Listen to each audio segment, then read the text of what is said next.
Olá, inspirados e inspiradores! Olá para quem inspira e quem se inspira. Estamos começando mais um episódio do podcast Me Inspira. Eu sou o Moa e estou aqui com a Marcela, minha dupla de vida e de podcast. A própria, linda, maravilhosa e pronta para saber uma história nova. E hoje vamos conhecer a história desse empreendedor, que é engenheiro agrônomo de formação, que foi presidente nacional da JCI, que é uma das principais organizações mundiais de empreendedorismo social. Que nos uniu, inclusive, né, moço? É verdade, a gente vai contar essa história também. E ocupou, inclusive, cargos, né, de diretoria mundial na JCI. Olha, quando eu conheci o Gabriel, vou ser bem sincera, tá? Eu vi ele num evento em Espumoso, especificamente um encontro regional com um colar, que era propriamente do cargo. E eu achei incrível a oratória e a postura da coluna dele. Nunca mais vou esquecer, porque ele andava bem retinho, se comunicava muito bem, claramente com todo mundo. E eu pensei, eu tenho que conhecer esse cara. Só não imaginei que ele ia comer churrasco lá em casa. Então, estamos falando dessa figura incrível, que é o Gabriel Colli. Quem o conhece sabe do que eu estou falando. Gabriel, obrigado por ter aceito o nosso convite para estar aqui hoje. Obrigado pelo convite. Sempre muito feliz, sempre uma honra, né, conversar com vocês, que são inspiradores também para muita gente, e para mim, inclusive. Muito bem, antes da gente seguir com o papo, né, pedir sempre para nossa audiência para se inscrever no canal do YouTube, né, para ativar as notificações, para receber em primeira mão aí as informações. Curtir, comentar, enviar para os amigos. Isso aí, o Gabriel já está fazendo isso. Né? A gente, inclusive, recebe várias pessoas que mandam mensagem, gostei desse episódio, achei muito interessante. Então, quem quiser me mandar também no particular, pode enviar, porque depois eu printo e mando para a equipe fica motivada, convida mais gente e faz cada vez melhor. Isso aí. Coloca como favorito lá nos canais do Spotify para você ouvir enquanto viaja, enquanto treina, enquanto organiza a casa, que é uma forma também de aprender, né? Às vezes num momento que é de ócio também.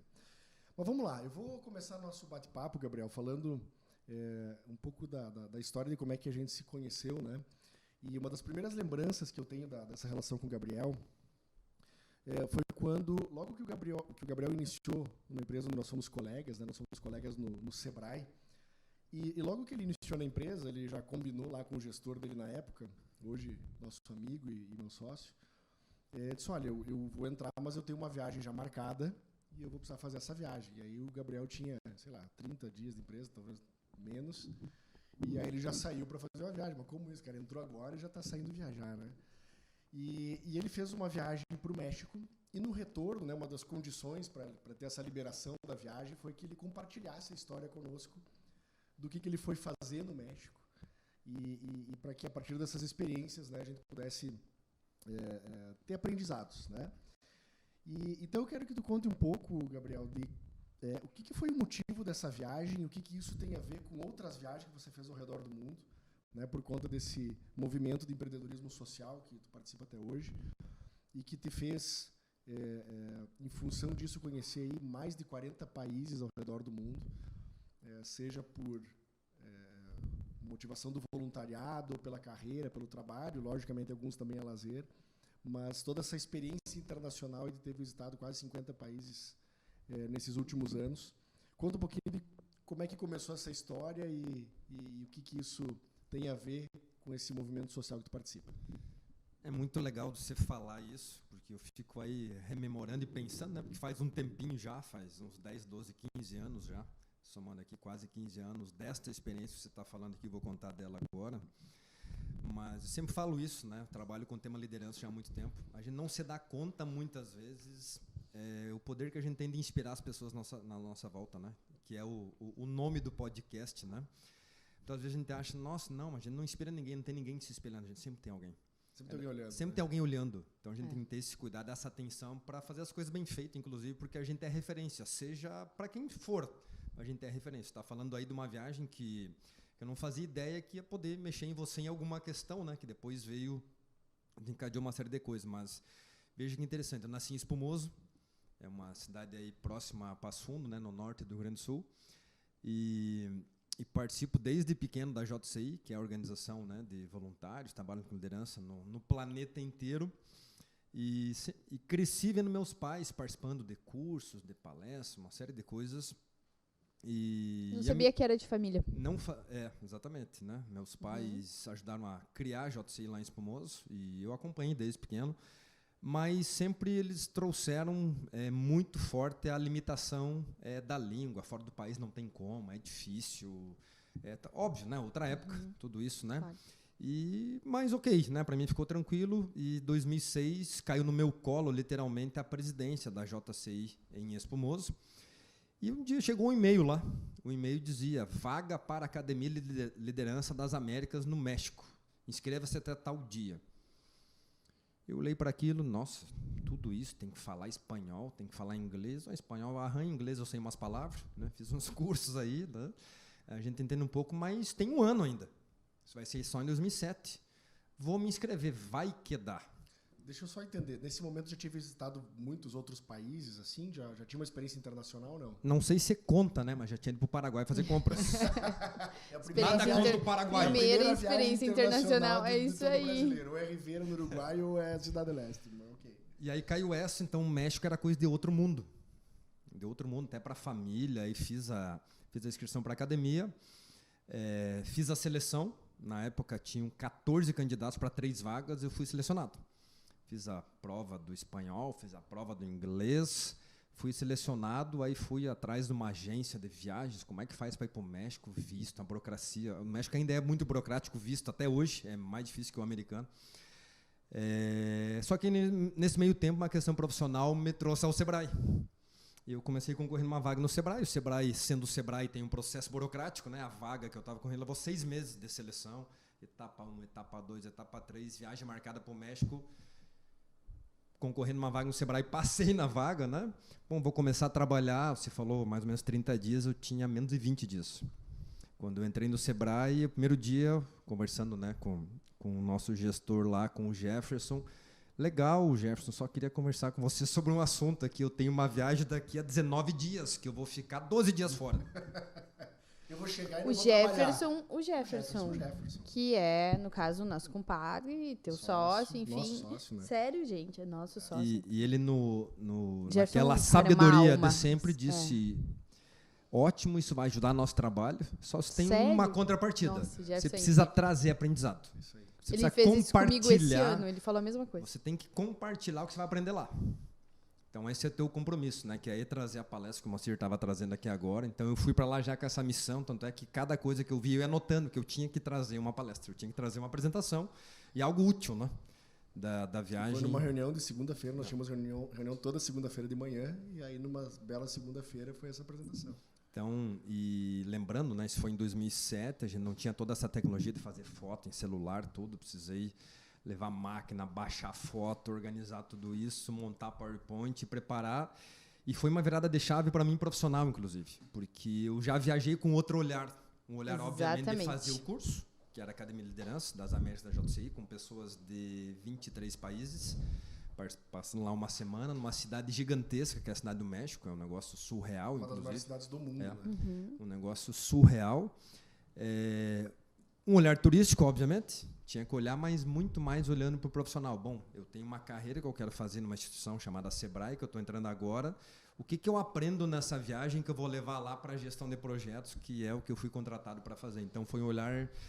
já vem uma mudança muito forte aí, de ter um olhar, e eu sempre falo isso para o Jefferson, né, o quanto isso mudou minha vida, porque cada viagem que eu vou fazer eu tenho esse olhar.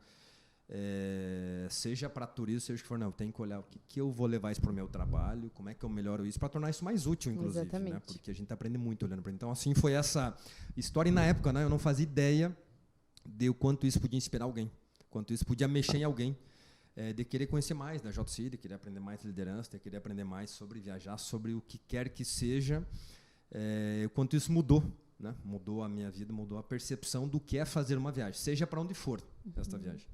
Gabriel, fala um pouco para a nossa audiência o que é essa tal da JCI, então, e aí depois eu vou emendar com a história de como é que, inclusive, surgiu a JCI depois em Passo Fundo, né? Vou falar um pouco sobre isso. E depois eu vou querer que tu fale também das demais experiências. Não vai dar pra gente falar no episódio dos quase 50 países que tu já visitou. Mas pelo menos de alguns que são mais peculiares, assim, a gente vai falar um pouco sobre isso. Mas fala um pouco do que é a JCI, o que tu já fez na JCI, porque aí tu pegou gosto pelo negócio, né? Foi a primeira viagem, depois muitas delas elas foram também em função da JCI. A JCI é uma organização que ela existe há mais de 100 anos. Ela nasceu nos Estados Unidos com o propósito de criar cidadãos ativos, de que as pessoas precisam estarem preocupadas com as suas comunidades. Que inicialmente ela foi criada porque havia um grupo de pessoas que se reuniam para dançar. E legal dançar, só que até que o seu fundador, né, o nosso amigo Henry Gissenbier, chegou à conclusão e disse, bom, só dançar não resolve os problemas aqui da nossa cidade. O que a gente vai fazer de útil para essa cidade aqui, no caso St. Louis, né, lá nos Estados Unidos?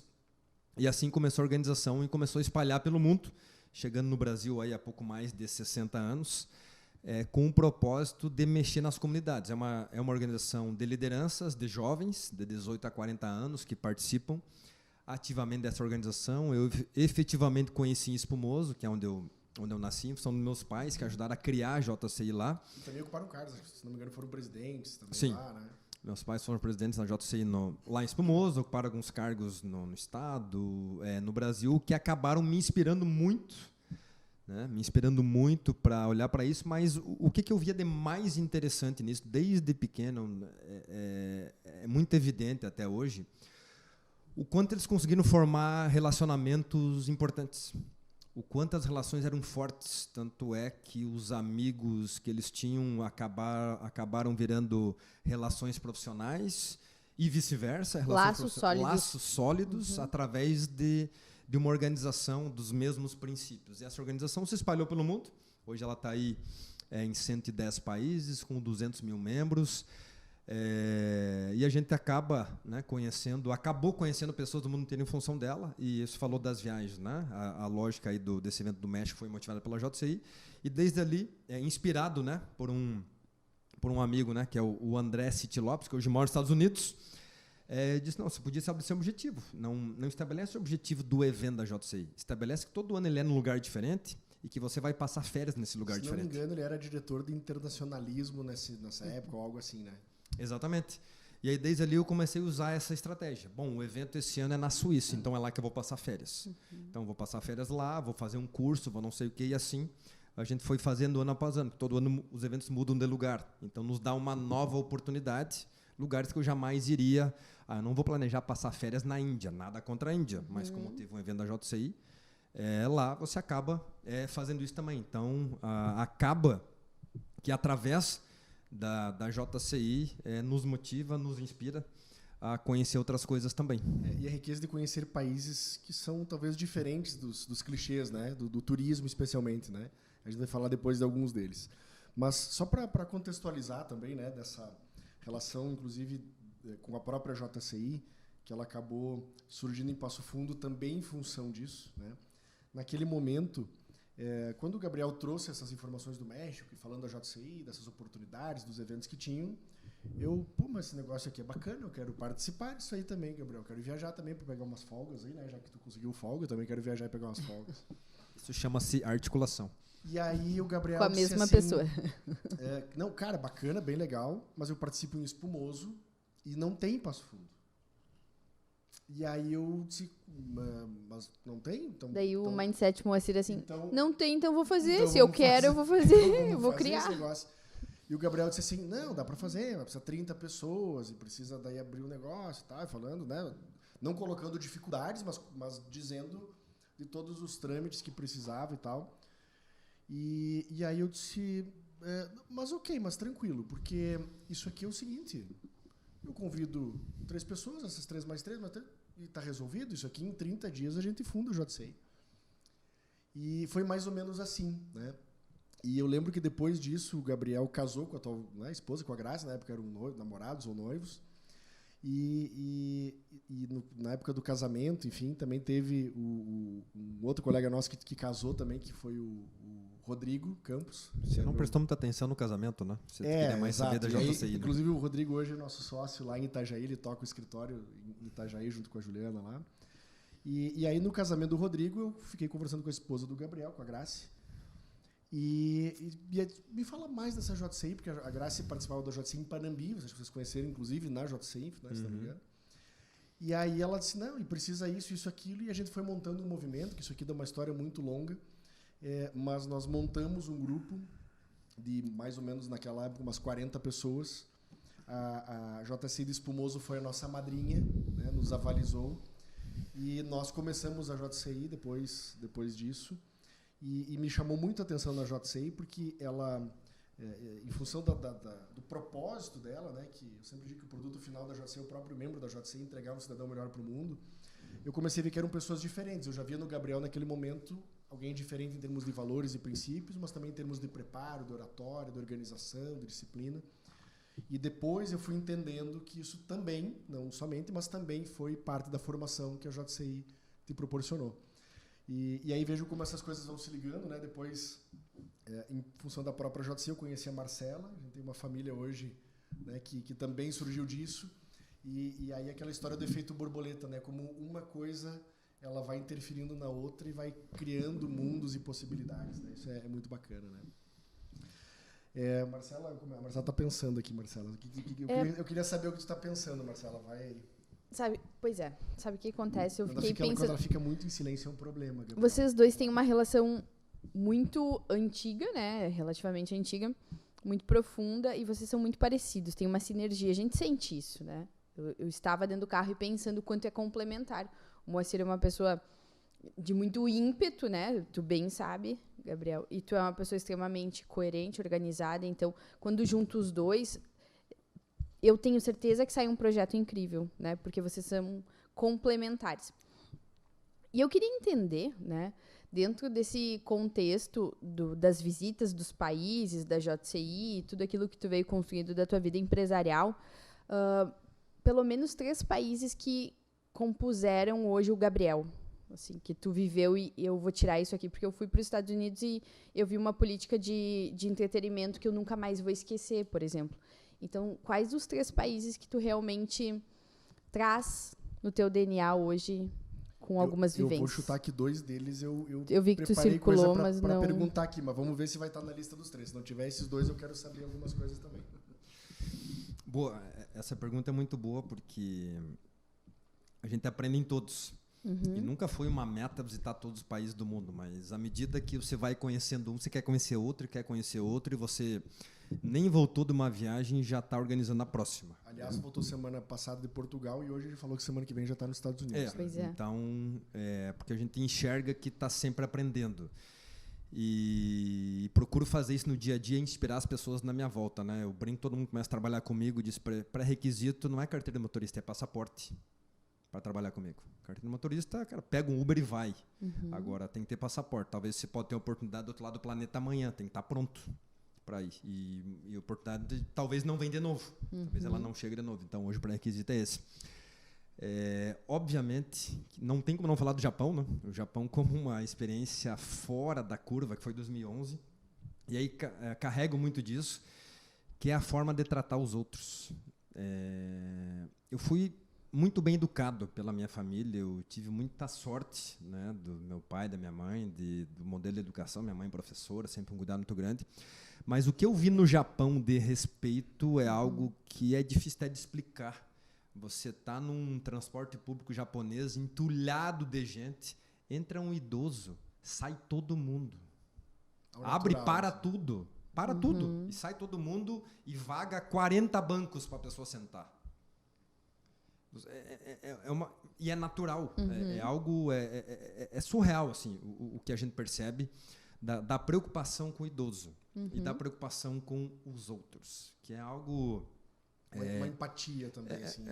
É algo difícil até de explicar e lá na experiência que eu tive, né, eu fiz um treinamento também da organização da JCI, mas também fiz turismo e fiz um outro curso. Né, fiquei 20 dias intenso, eu pouco dormi. Em casa de família. Fiquei em casa de família também.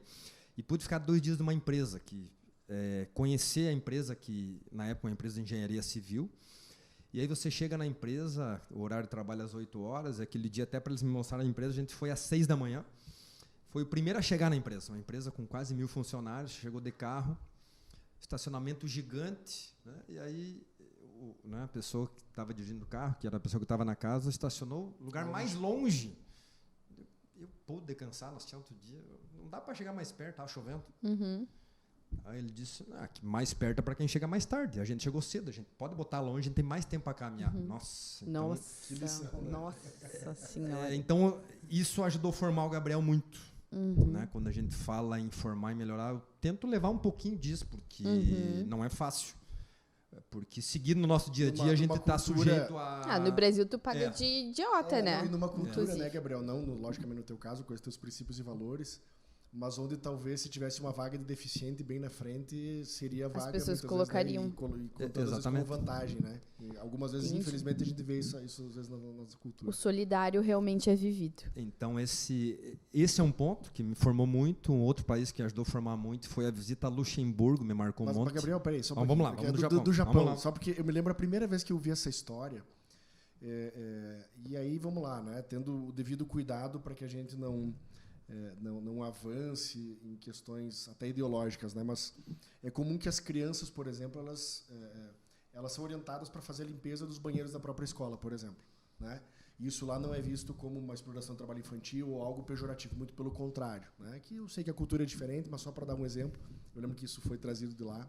Tem fotos, eu lembro quando fez a apresentação, fotos das crianças devidamente com luvas e tal, limpando banheiros privados, né? Na escola, isso aí. Na escola. Isso eu lembro que me chamou muito a atenção. E uma das coisas que tem até um princípio, se não me engano, japonês que fala sobre isso, mas é de deixar o lugar, quando se sai, deixar o lugar melhor do que quando se chegou, né? Algo nesse sentido. E aí depois disso veio a Copa do Mundo em 2014, que isso já apareceu um pouco, na de 2018 também, e agora recentemente a gente está acompanhando a Copa do Mundo. Teve, talvez alguém tenha visto aí nas redes sociais, o jogo do Japão com a Alemanha, depois que eles saíram do vestiário, eles deixaram tudo extremamente limpo, organizado. E não é só ganhar da Alemanha, né? Porque eles são assim. Não, é sempre assim, né? E que isso talvez nem deveria virar notícia, talvez, poderia ser um comportamento comum, quem sabe um dia a gente chegue no mundo ideal. Mas aí tinha os origamis em forma de agradecimento e o vestiário do jogo todo organizado. Então, e não é algo para fazer média, né? Assim, vamos fazer para fazer média para que isso dê uma visibilidade, não é isso. É cultural. E eu lembro que dessas histórias, assim, isso me gravou muito, assim, essas duas passagens, né, das crianças fazendo um trabalho que é relativamente até pesado, enfim, e esse princípio de deixar o lugar melhor do que estava antes das pessoas, né, saírem. E essa história das crianças tem a ver com formação, com educação. Você educa desde pequeno, tanto é que você está falando aí da escola, faz parte da agenda da escola, todos os dias alguém vai limpar os banheiros. Qual é a conclusão de tudo isso? O banheiro está sempre limpo, porque como você sabe que é você que limpa, então a tendência é que você suje menos. E nas empresas é assim. Estava no meu checklist da visita da empresa lá, entender processo, a coisa toda. Estava no Sebrae, então processo terra do de gestão. 5S onde surgiu, né? Qualidade total. Exatamente. Toyota, 5S. E aí você olha, e esse dia, né, que eu cheguei na empresa às 6 horas da manhã, aí estou lá meio-dia, fui no banheiro, cara, gravata, limpando o banheiro. Nossa, não sabia que o faxineiro era tão organizado. Só que o faxineiro era um dos diretores aquele dia. E ele tinha que limpar. Que está na agenda. E não era para mostrar para mim, não, porque estava na agenda. Porque estava na agenda dele fazer isso. Né? Porque todos precisam fazer tudo para ajudar a cuidar isso desse processo. Não é algo que para eles diminua. Não, pelo contrário. Pelo contrário, é para cuidar o ambiente e sempre pensando no próximo que vai usar. Então, não tem como não citar o Japão como um lugar de extremo aprendizado. E eu já trago algumas coisas, né, do cuidado com as pessoas, empatia, mas quando você coloca essa visita do Japão em cima, você vê, nossa, a gente não faz nada disso, mas a gente está muito longe disso. Isso é tanto a gente trazer para o mundo empresarial, né, vocês trabalham aí com consultoria nas empresas, quando a gente fala que, nossa, a empresa está na 3ª geração, é quase uma exceção. O japonês tem empresa na 15ª geração. Nossa Senhora. Na 23ª geração. Comum. Planejamento estratégico. 80 anos para frente. 60 anos para frente. Então, porque a cultura, de fato... Realmente pensa no próximo. E no período que eu tive lá, tinha acabado de acontecer o tsunami. 2 meses. Eu pensei, vou chegar lá, o país vai estar acabado. Está tudo arrumado já. 2 meses depois. Até se cortar, acho que não vai ter o negócio. Não vai ter o evento. Nossa, está tudo arrumado já. E isso é uma loucura, porque assim, o Japão, primeiro, tsunami em função dos terremotos, né? E aí acabam ocorrendo maremotos em função dos terremotos. Logisticamente, se a gente pensar do ponto de vista geopolítico, está meio deslocado e tudo, né? E o que está mais perto ainda, que a China, teve vários problemas diplomáticos ao longo da história, né? Ou seja, logisticamente ele não tem muitas vantagens. É uma ilha, na verdade não é uma ilha, são muitas ilhas, milhares de ilhas, e que não tem um deslocamento fácil, então é muito mais caro para construir estradas para se locomover no país e tal. E ao mesmo tempo, pouquíssimas terras, assim, em termos de expansão para poder fazer grandes plantações, algo nesse sentido. E ao mesmo tempo eles conseguiram desenvolver riqueza em um ambiente talvez muito mais difícil, com muito menos condições até do que nós temos na América Latina e Brasil em especial, né? Então isso é uma coisa que chama muito a atenção também, né? Então, Japão, Luxemburgo. E o motivo de Luxemburgo, e aí trazendo para a área empresarial. Quando fui fazer a visita a Luxemburgo, foi a convite de um contato que eu tive na JCI, que fez uma indicação para a Câmara do Comércio de Luxemburgo, e acabou que surgiu o convite para fazer uma palestra sobre as opções de negócio no Brasil. Qual é o grande aprendizado? Esteja preparado para qualquer situação de apresentação. Aí você prepara slides, gráficos, um monte de coisas, esquece de perguntar o que vai ter disponível, mas te leva para a Câmara de Comércio de Luxemburgo. Luxemburgo é um centro mundial de negócio. Para quem não sabe, vale a pena pesquisar. E só para situar, onde é que está Luxemburgo no mapa? Está ali perto da França, um pedacinho do lado da França, perto da Suíça, por ali, né? E onde diariamente o pessoal vai para lá trabalhar, porque é muito fácil o acesso de trem, então... É um dos menores países do mundo em termos de extensão, né? Só que durante o dia, ele aumenta a população em 5 vezes, que o pessoal vai para lá trabalhar. Todos os grandes bancos do planeta, é tudo ali. Tem as grandes sedes das empresas globais, todo mundo tem escritório ali. Todo mundo quer fazer negócio com Luxemburgo, porque ali funciona muita coisa, tem uma questão fiscal também, extremamente, mas é mega profissional. Aí você pensa, prepara slides, gráficos, pega informação, traduz para o inglês. Você está chegando lá, o teu convidado te diz, bom, a sala nós vamos usar é a sala principal lá da presidência, vai ter lá, não vai ter muita gente, mas são os 8 principais executivos da associação, não sei o quê, e te entrega um canetão e te aponta um quadro. E te vira. Você tem 40 minutos. Jesus. Eu com notebook pronto, pendrive, tudo material. Que bom, muito obrigado. Justamente o que eu pensei, até, bom, é o tamanho de quadro que a gente costuma usar no Brasil. Então, 40 minutos, e eu falei uns 20, que bom que eles começaram a fazer perguntas, porque não tinha mais o que desenhar. Não tinha mais o que fazer naquele quadro.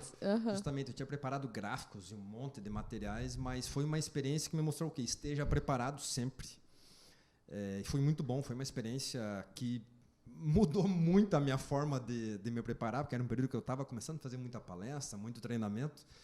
De primeiro perguntar como é que vai ser e segundo estar preparado, plano A, B, C, D, E, porque a gente não sabe as situações. Primeiro em outro idioma, que não era, né, falava inglês, num cenário com uma caneta, um canetão preto, um pincel, né, num quadro lá para fazer. Então foi uma mudança extremamente significativa, né, no meu, como eu trabalho hoje com consultoria, apresentando projeto, vendendo projeto, de estar preparado sempre. Então mudou bastante, né? Teria vários outros países para falar aí, mas vamos para o terceiro, né, respondendo a pergunta aí da Marcela, que talvez é um pouco do oposto da empatia, que é a Índia. Que a Índia, qual é o que mudou muito, né, no meu jeito de entender? Porque a Índia tem muito forte a questão religiosa. Você tem muitas religiões ali dentro, são muito fortes, isso é muito acirrado. O que me ensinou, o que me moldou? Que eu preciso entender de todas, que eu preciso respeitar todas. Porque eu fui criado num ambiente, né, da igreja católica, esse negócio todo, e aí eu vou para a Índia, um país que eles se matam na rua porque um tem um Deus, outro tem outro. E se você conversa individualmente, você acha que todos têm razão. Mas você precisa entender, e não é pouca gente, a Índia tem 1,5 bilhão de pessoas. A religião lá nasceu há pouco tempo, ela é fraca, essa religião tem só 200 milhões de pessoas, a religião mais fraca da Índia. Então, eu colocaria a Índia nessa conta aí, que é o oposto da empatia, por quê? Porque eles têm dificuldade de relacionamento. As guerras ali, as brigas é por questões religiosas. Isso me ensinou que eu preciso entender de todas, que eu preciso conhecer e respeitar todas. Porque eu não fui criado nesse ambiente. No ambiente que eu fui criado desde pequeno, só existia uma. Exato. A gente não é submetido a essa condição, né? Essa é a questão. A gente respeita por quê? Porque tem 2, 3 religiões um pouco mais vigentes, vamos dizer assim, e no interior menos ainda, né? Então, realmente, eu não faço ideia como seria uma população onde cada um defende uma fatia da pizza. Bom, dos 3 do Gabriel, eu acertei o Japão, tá? Tu foi perto. E eu lembrei de um... Tu esteve no Butão, é isso? Esteve no Butão. Conta um pouco, primeiro, onde é que é o Butão e que características ele tem, né? Porque ele tem algumas peculiaridades aí, alguns títulos, vamos dizer assim. E eu queria que tu comentasse um pouco do que tu viu lá e se bate esse título que Butão tem aí. O Butão, ele é no norte da Índia, né? Fica ali entre a Índia indo para a China, né? É um país que está no norte da Índia. E o que me chamou a atenção, né? E aí a gente vai aprendendo ao longo dos anos que para tornar a viagem mais efetiva, eu sempre olho, eu vou para a Índia, o que tem na volta? Olhei lá, bom, tem o Nepal, vou para o Nepal também. Aí tem o Butão. Aí fui pesquisar sobre o Butão e descobri que é o país mais feliz do mundo. Isso aí, tem o título de país mais feliz do mundo, né? E aí fui entender os motivos desse país mais feliz do mundo. Tem a ver com a forma que a população é cuidada. Todo mundo tem educação, todo mundo tem saúde. Existe um equilíbrio muito grande. Tem um rei lá que cuida, já está na 6ª geração, e que cuida de todo mundo. Então tem esse cuidado muito grande. E, de fato, sim, o povo ele é muito feliz. Né? Você tem uma percepção... Não tem medo do rei. Não, nem um pouco. Pelo contrário, tem adoração ao rei. Ele é muito respeitado porque ele tem uma presença muito forte, né, no povo. Mas primeiro o que chama a atenção? É difícil entrar no país porque eles têm uma preocupação. Como está no norte da Índia, como a Índia é muito populosa, começar a entrar muito indiano ou vindo do outro lado também muito chinês pode bagunçar um pouco a questão da cultura do país. Então, o visto para entrar no Butão foi muito difícil para conseguir. Só existe um voo para o Butão, que ele sai de Nova Delhi, na Índia, e vai para o Butão. O avião é do rei. A companhia do rei, dentro do próprio aeroporto de Nova Delhi, o guichê lá que você vai embarcar, separado. Ele é meio escondido, ele é separado.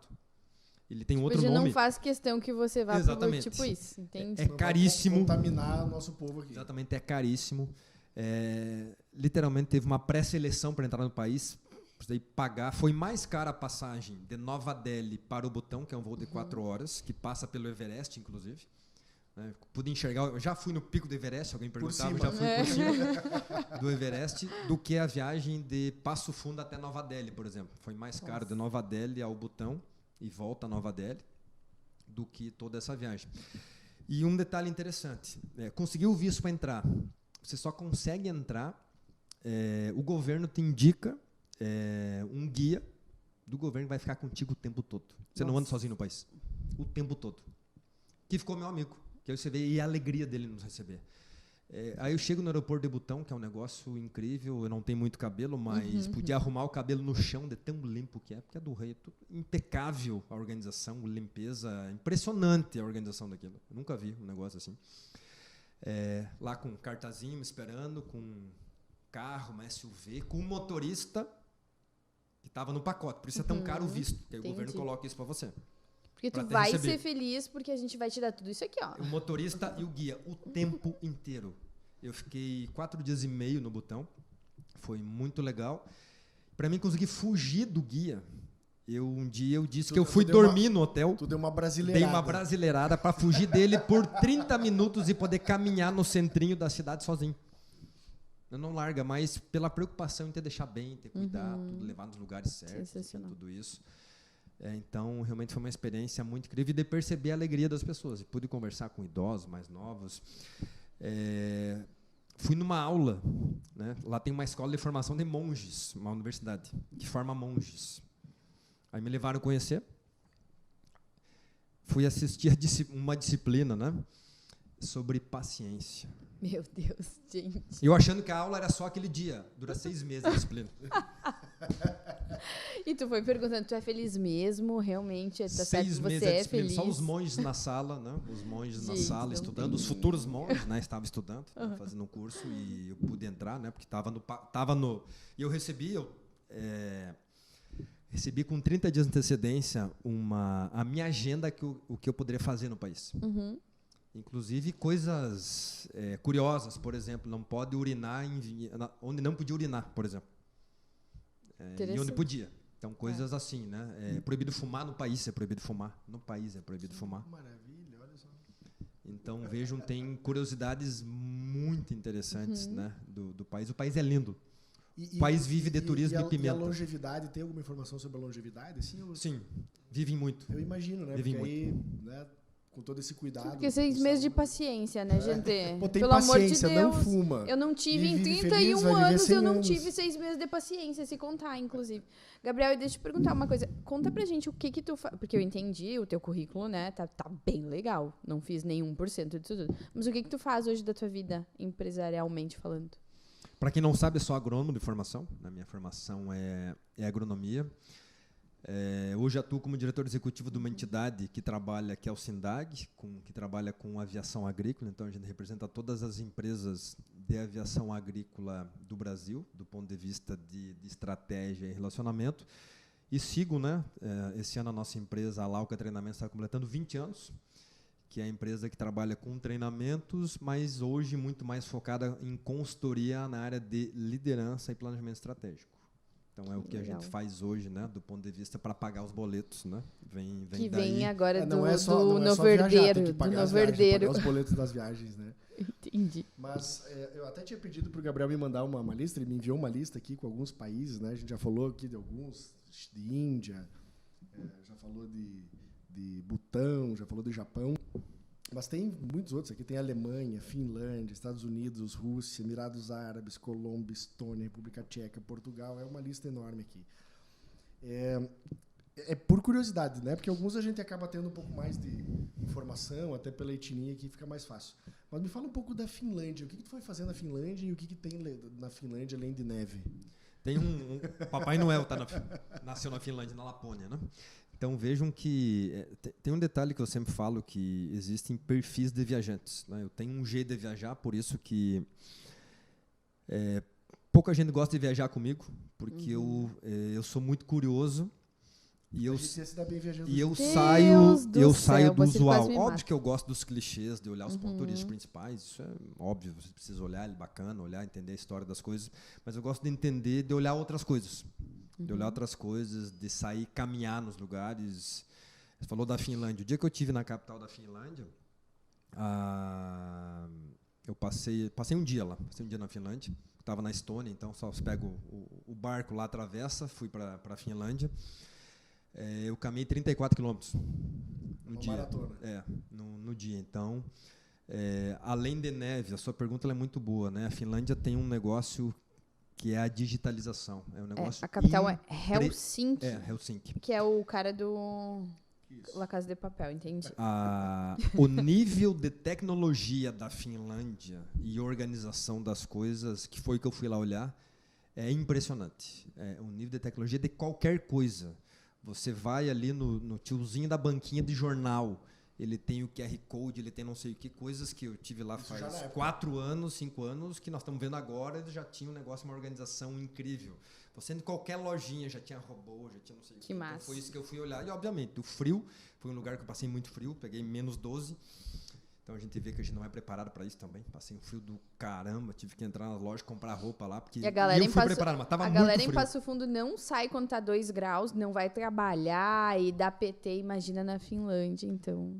Né? Então, e um nível, eu acho que a tecnologia é o que fica da Finlândia.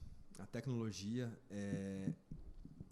e o mais interessante que você olha para eles, como para eles esse nível de tecnologia, de organização, de planejamento, de coisa que funciona, é normal. Eles acham que o mundo inteiro é assim. Que de uma forma geral eles não conhecem aqui. Então, as poucas pessoas que eu conversei lá, falam que é do Brasil, eles... o Brasil lá, Amazônia. Índios, Amazônia, onça. Então, isso ficou muito claro ali. Numa visita como essa, né? Como a Finlândia, além, sim, eles falam muito da terra do Papai Noel, essa coisa toda. Aí, eles né? exploram isso do ponto de vista turístico. Isso do ponto de vista turístico, sim. Mas eles... como a gente tem no Brasil essa questão aqui, trazendo do ponto de vista de gestão, a gente tem uma carteira de motorista, uma identidade, a gente tem 1000 documentos. Pega a Finlândia, a Estônia, eles têm tudo em um documento só. E é digital. A gente está aprendendo isso agora, né? A gente tem os 19 aplicativos aqui, moeda não sei o quê.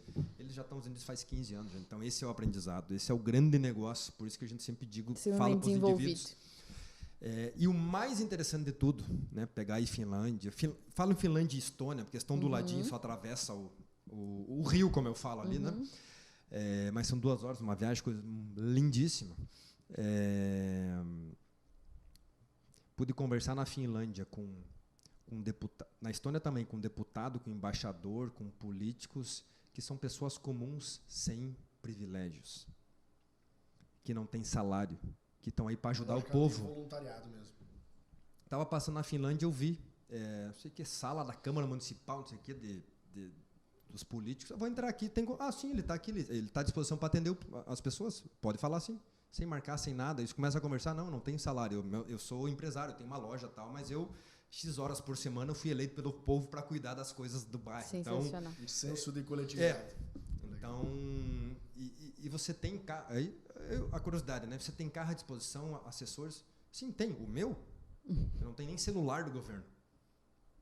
Eu uso o meu celular para trabalhar aqui, porque eu estou aqui para ajudar. O meu celular pago eu da minha empresa que está lá funcionando, que até eu tenho que falar daqui a pouco. Né? Eu fico aqui até meio-dia e vou para lá cuidar, depois eu volto aqui amanhã para atender as pessoas que vão estar aqui. Precisa não sei o que da saúde, não sei o que, assim como você que veio do Brasil que queria conversar comigo. Que massa. Então, esse é o grande aprendizado em um país mega desenvolvido. Se olhar para os números da Finlândia, ou esses da volta ali são... qualidade de vida, né? Então, que aí é os opostos que eu digo, circulam muito no meio político no Brasil, e a gente criou no Brasil eu chamo de cabidário de privilégios, que você não vê em lugar nenhum do mundo vaga marcada para político estacionar, por exemplo. Aqui no Brasil você tem, lá as vagas dos políticos, porque não é igual a gente. Deveria, ou até o contrário, né? Depois que eu estava na Alemanha e vi no período que eu estava na Alemanha, Angela Merkel andando no metrô, no mês que eu estava, eu disse, para nós mulher, não existe. Em 2014, eu conheci aquela mulher, sim, Angela Merkel, a primeira-ministra andando no metrô. Eu não consigo ver isso no Brasil. Não, eu também não consigo. Está muito longe. Só em época de eleição, talvez, para fazer uma média com a população. Vai aparecer. Então, eu sempre digo nada contra, não é A, B, o seu partido político, não é isso. É questão do modelo de gestão, é questão do modelo de cuidar das pessoas, a questão do modelo, né? Você perguntou da Finlândia, né? O porquê, né? O primeiro a tecnologia, é ver como um país de primeiro mundo consegue funcionar sem um cabidário de privilégio, porque quem paga o cabidário de privilégio somos nós. À medida que você tem um cabidário de privilégio menor, sobra mais recursos para fazer rodovia melhor, escola melhor, hospital melhor. O nível de intenção muda totalmente, né? A Marcela me fez um sinal que tu quer saber da Rússia. Eu quero saber da Rússia, porque eu fui para Dubai e eu me surpreendi com a tecnologia, o nível de inovação da Rússia. Depois que eu fui para os Estados Unidos, eu entendi mais ainda porque a Rússia inova tanto, né? Eu sempre digo que é o teu concorrente que te tira da zica sempre, porque faz a gente se mexer. E me conta um pouco o que tu viveu em relação, assim, é impactante a questão da Rússia ter vivido o socialismo como um todo? A gente sente isso nas ruas ou não? E aí, seguindo a lógica de ir contra a correnteza, eu fui para um outro pedaço da Rússia. Eu fui para Kaliningrado, que é um pedacinho da Rússia que ficou no meio da Europa, que não está colado lá onde está Moscou, né? Para quem não localizar aí, é um pedaço, mas que é Rússia, que ficou no meio da Europa, que a Rússia, não, isso aqui é nosso, aqui permanece na gente, não vai se emancipar aí. Entendi. E eu fui para Kaliningrado, peguei um ônibus, saindo da Lituânia, passando a madrugada inteira, quero conhecer Kaliningrado. Eu tinha a opção de ir até Moscou, não, Moscou é muito igual, vou para Kaliningrado, que diz, tem um monte de coisa desse negócio todo, quero ir lá conhecer. Primeira barreira, né, que para verificar os nossos passaportes, um ônibus, né, de linha, imagine isso, devia ter lá umas 30 pessoas, 10 já ficaram. Sério, cara? Nessa primeira seleção. Nunca mais foram vistos. 10 já ficaram, e um frio, e largaram no meio do nada lá, e ficou. O que deu aquelas pessoas, não sei como é que voltou, a gente tinha andado tipo 4 horas, no meio do nada. E aí tinha um barzinho nesse lugar, estava tanto, foi a primeira vez que eu fiz isso na vida, eu comprei vodka para me esquentar, de tanto frio. Por isso que eles tomam vodka. É, né? a gente Provavelmente entende. uma parte é isso. Não é só para encher a cara, é para se esquentar também. Kaliningrado fazia parte da Alemanha, inclusive. Entendi. Chegando em Kaliningrado, chega na rodoviária, né? Fui de ônibus, né? Que é o único, naquela situação ali, que o jeito que eu tinha para chegar. Eu estava com uma malinha não muito grande, que eu sou muito econômico em mala, então até para facilitar o deslocamento, vou guardar mala na rodoviária. Eu não consegui guardar porque eles só falam russo. E eu não tinha levado a Nushi junto, né? Para poder fazer a tradução. E eu não consegui guardar a mala, então vou andar com a mala o dia inteiro. Né? Vou andar com a mala aqui o dia inteiro. Você sai da rodoviária, você falou em socialismo, você vê uma estátua gigante do Stalin. Bah. Mas gigante, assim, em Kaliningrado, ali, que Kaliningrado, né, não é uma aula de história aqui, mas ele é um marco importante nas guerras eu me todas, lembro né? de ter visto muito nas aulas de história. E as pessoas na volta fazendo adoração à estátua. Adoração, flor, foto, que não é fila. Que não é a história que chega aqui, né, no mundo ocidental. Então lá tem outra história que não é a mesma, né? Uma adoração. Guardas na volta, limpando, arrumando. Tipo, o lugar mais importante de Kaliningrado é a estátua do Stalin. Então, sim, você vê... nos conta uma história aqui, não dá para dizer se é verdade ou não, mas o que eu vi, pouco que eu vi da Rússia, né, porque é um pedacinho, a Rússia é muito grande, enorme. Foi que sim, é muito presente.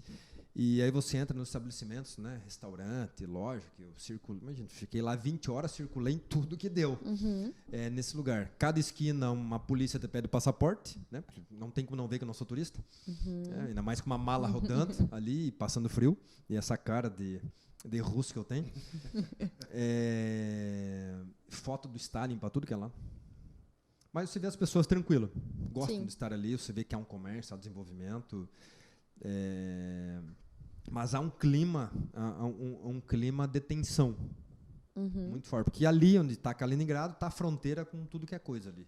Então, e aí quando eu voltei, ainda dentro de Kaliningrado, que eu voltei na outra madrugada, eu peguei um pouco da viagem durante o dia, eu sei, passando em algumas cidades já um pouco fantasmas ali, que elas sobraram no meio ali, bem perto da fronteira. Depois da guerra. Bem perto da fronteira aí que eu voltei para a Lituânia. Ali você vê que tem cidades com casa abandonada. Aí, tipo assim, estava tenso, ficou agora mais de boas, estou na Lituânia novamente. E tu chegou a conhecer membros da JCI da Rússia? No congresso da JCI, não lá, mas no congresso sim. Mas existem poucos, né? É uma JCI que não é tão desenvolvida, assim como na China também não é tão desenvolvida, tem Hong Kong alguma coisa, mas muito para essas questões políticas. Que e no Japão é enorme, né? No Japão, onde mais tem membros hoje, né? 25% dos membros do mundo hoje estão no Japão, pagando a bagatela de $2.500 por ano para entrar. E tem até uma seleção também. Tem fila. Gente, tem fila. Entendi. Vai pro currículo ser da JCI no Japão. Os 3 últimos primeiros ministros do Japão são da JCI. Mas eu contrataria as pessoas. Inclusive, estou contratando essa semana, já fiz uma proposta.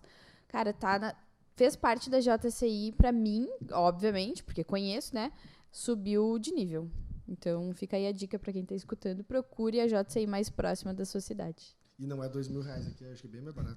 Tá bem. Então, aqui tá 55, eu tava tentando subir para R$60 no mês.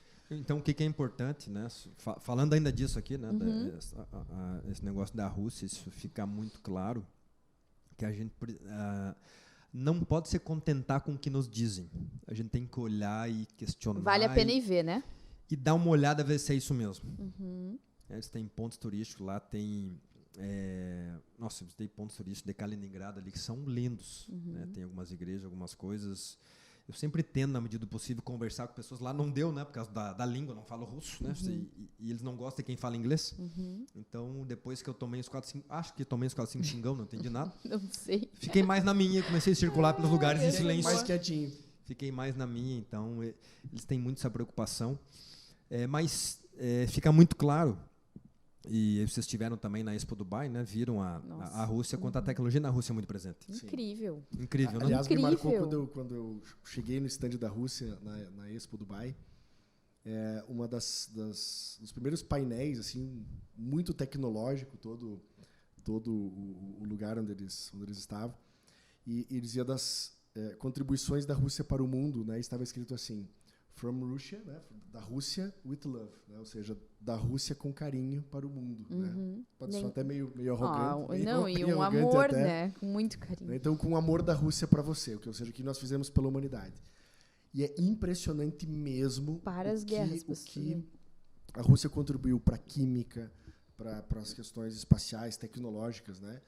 Tabela periódica, o primeiro homem no espaço, e, enfim, né? E aí o que a Marcela falou, que essa competição a gente teve nos Estados Unidos agora, inclusive visitando a NASA, e aí muito do que a NASA cresceu era em função de poder competir, porque os russos ficaram na frente durante muitos anos na corrida espacial. E a própria questão bélica, enfim. Então, como o próprio concorrente te ajuda, né? Porque ele te baliza e te move. Mas a Rússia realmente ela teve uma contribuição em muitos aspectos científicos e tecnológicos. E sem ter muita troca com outros países, né? Eles não iam em outros países buscar uma informação, a não ser como espião, né? Que inclusive é altamente desenvolvido o lado de espionagem. E a gente viveu essa questão em Miami, né? Nossa, Miami, todo mundo falava e a gente foi lá e não curtiu. Muito, assim. Curtiu mais ou menos, né? Curtiu mais ou menos, mas a gente teve um impacto de que imaginou que fosse um pouco mais parecido. Com pobreza, com, né, pessoas na rua, uma dose de insegurança, né? De violência. E isso às vezes não aparece nas fotos, né? Por isso tem que olhar, né? Por isso que tem que olhar. E essa mensagem ficou pra mim, vale a pena, não importa o que as pessoas vão me contar, que legal. Escuto, mas vou ir olhar pra ver como é que é. Eu lembro quando eu tinha uma palestra num evento onde um pesquisador da Embrapa colocou o primeiro slide dizendo o seguinte: viajar cura ignorância. E para provocar as pessoas, né? E ele começou a contar toda uma tecnologia de uma fazenda altamente produtiva de leite, né? De gado de leite, vaca de leite. E só não contou como era feito. E aí isso causou uma estranheza nas pessoas. As pessoas começaram a levantar a mão, mas você não vai contar como é que faz, como é que eles fizeram o modelo de... Não, vocês vão ter que ir lá ver. Não vou contar. Porque tem coisas que não porque eu fui lá ver. Eu fui lá ver, eu investi para ir lá. Então, se vocês querem ver, vocês vão lá também. Então, isso me marcou muito também, né? Que viajar por ignorância. Quer ir lá, quer sair, tirar a bunda da cadeira, o famoso TBC, ir lá, olhar. Como é que faz? E tirar suas conclusões, né?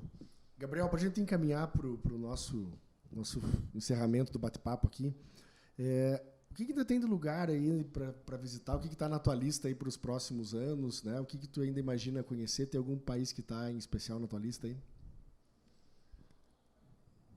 Tem vários países na lista aí, mas vamos lá, né? Por ordem. Não tem uma ordem. Ou até talvez mesmo dos países que já visitou outras cidades, lugares dentro dos mesmos países. Né? E esse é um ponto, né? De visitar outros países, mas tem um que eu fiz o visto, venceu, não fui, que é o Canadá. Né, que é conhecer os vários Canadás que existem em desenvolvimento, lá Quebec, que fala francês, conhecer a outra parte que fala inglês, né, que tem altos índices de desenvolvimento, então é algo que está previsto. Do ponto de vista pensando em carreira, pensando em negócio, pensando em olhar algumas empresas que tem lá, modelo de gestão que levou, por exemplo, né, ganhar até NBA, né? Toronto ganhou lá, ganhou a NBA, então aí tem uma coisa legal para olhar. Eu gosto sempre de fazer algumas vinculações com o esporte também. E aí outro país que é do ponto de vista de curiosidade, que é a Coreia do Norte, de entender esse regime, né? De entrar lá e entender um pouco. Né? Esse eu não esperava. Pois também fiquei surpresa, confesso. Porque a Coreia do Sul, tranquilo, né? Todo mundo quer conhecer, mas a Coreia do Norte é uma coragem diferente. Foi um prazer te conhecer, Gabriel. Que bom que a gente já conversou, né? Que bom que tu contou, gravou esse podcast. Mas já fica combinado, assim, que se tu conseguir voltar da Coreia do Norte... Não, vai pro Canadá, a gente grava novamente, daí foi um prazer. Então, e aí tem outro que está planejado para o ano que vem, que é olhar, e aí trazendo para a questão de tecnologia de produção, que é olhar Austrália. Austrália e Nova Zelândia, né? Porque a Austrália e Nova Zelândia estão trazendo para nós uns modelos de produção de leite. A parte da aviação agrícola que eu trabalho estão crescendo um negócio absurdamente. E eu leio muito, olho muito. Eu quero ir lá ver o que os caras estão fazendo, porque o espaço é limitado, eles têm, obviamente, tem uma questão de clima legal, mas eles têm muito mais limitação do que a gente, estão com os números muito melhores que nós. Então, são países que, do ponto de vista de produção agronômica, eu quero olhar também, e se tudo for possível, em 2023. Muito bem. Bom, eu vou fazer o meu agradecimento para o Gabriel, depois a Marcela pode fazer as considerações dela. Mas, Gabriel, obrigado pela participação no podcast. Foi um papo divertido, inspirador, com certeza aí deve ter inspirado muita gente, né? Que está nos assistindo, que está nos ouvindo. Então, muito obrigado por compartilhar essas histórias conosco e, mais uma vez, por ter aceito o convite para estar aqui. Pois é, também quero agradecer o teu tempo, né? Eu sempre vou acreditar que esse é o maior ativo que a gente tem na nossa vida, então destinar o teu tempo, que tu não tá com a tua família, com o teu trabalho, para estar conosco, eu já acho que a gente tá num nível de prioridade bem legal. E, Gabriel, olha, eu vou te dizer que eu vim de peito aberto, não sabia bem o que eu ia receber nesse Me Inspira. Eu conheço o que o Moacir conta de ti, o que eu vi na JCI, tive pouquíssimas oportunidades de te escutar mesmo, né? Mas eu fiquei... agregou, sabe? Veio pra minha bagagem, assim. Eu nunca tinha me dado conta que eu posso ir buscar em outros países o desenvolvimento das habilidades que eu ainda não consegui. Porque isso eu sempre vou buscar em curso, em coaching, vou buscar em algo específico que ele vai para o currículo, mas eu ainda não tinha me dado conta que eu podia ir ver na cultura de um país o desenvolvimento dessa habilidade realmente sendo vivenciado. E isso mexeu agora comigo, né? Eu quero ir procurar merecimento em outros... pagando a viagem da semana passada. Não, mas tudo bem, te vira agora. Eu vou fazer menos pós e vou fazer mais viagem. Acho que eu vou ficar com esse currículo também. Para ir buscar um merecimento em outras culturas. Isso mexeu comigo, confesso, assim, que já não é mais a mesma Marcela que começou o podcast aqui. Então, muito, muito, muito obrigado. Siga impactando a vida das pessoas como tu faz na minha vida há pelo menos aí uns 10 anos que eu me lembro. Legal. Obrigado pelo convite. Parabéns pela iniciativa de vocês aí de gerar conteúdo inspirador para as pessoas. Fico muito feliz. Para mim é um aprendizado sempre estar aí com vocês. E sim, né, a questão do tempo é a prioridade. Não tem algumas pessoas, né, já falamos sobre isso, de que quando elas convidam, derruba as agendas, não adianta. Né? Você encaixa, dependendo das pessoas, porque elas são importantes na sua vida por algum ou por outro motivo. Então, fico muito feliz de estar aqui, sempre procuro desafiar as pessoas na medida do possível, de sair dessa zona de conforto um pouquinho, de olhar para fora, né? Porque é muito fácil quando tudo está na sua volta, está confortável. Agora, pouco você quer fazer algo diferente, então dá uma olhadinha para fora. Meus amigos que têm autoescola que me perdoem, mas... o passaporte, para mim, hoje, ele vem primeiro que a carteira de motorista. Então, dá uma olhadinha para isso. Parabéns, mais uma vez, que possam seguir inspirando cada vez mais pessoas, assim como fazem comigo. Obrigado. Muito bem, esse é o propósito do Me Inspira, né? De inspirar, tá aqui já o Douglas sempre me ajudando. Deixe seu like, compartilhe, né? Esse é o propósito do Me Inspira, de inspirar pessoas, empreendedores, a partir de histórias, né? De persistência, de superação, de coragem, de ousadia. Então, nos siga no Instagram, se inscreva no canal, ative o sininho no YouTube. A gente está no Spotify, né? Esse episódio ele vai ficar disponível também no Spotify. Então, para você, dá para baixar o episódio, para ouvir enquanto viaja, enquanto faz alguma atividade.